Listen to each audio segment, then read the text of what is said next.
One of the things that I have learnt from my dad and didn't really understand how powerful it was until he passed. And my dad was always about inclusion. There were decisions that he made and things that he did that I didn't understand at the time. I look back now and I go, wow, that was just my dad saying it's okay for everybody to have a space. And one of the simplest examples that I can give you is my dad and I having a conversation in te reo Māori. He would come up to my house. I was on my own when I was learning. And he would come up in the weekends and we'd sit there and we'd just talk in te reo Māori.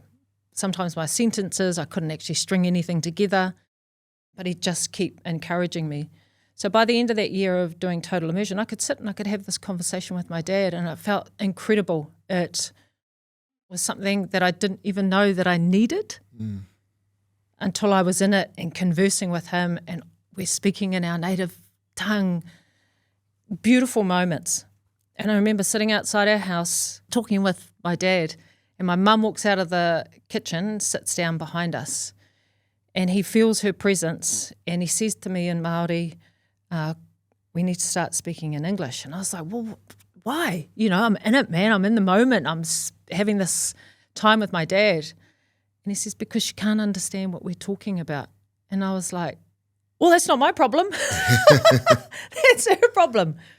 But he went back into English. And, you know, I reflect on that moment and go, I know exactly what he was doing. He was saying, we need to be able to include everybody in this conversation. It was such a simple example, but it's one that I hold on to dearly now whenever I'm doing anything that I'm doing. You know, yes, you can. I'm Māori. I made that statement. I put my stake in the ground when I received my kauae. But at the same time, it doesn't mean that I can't be inclusive of everyone else. Yeah.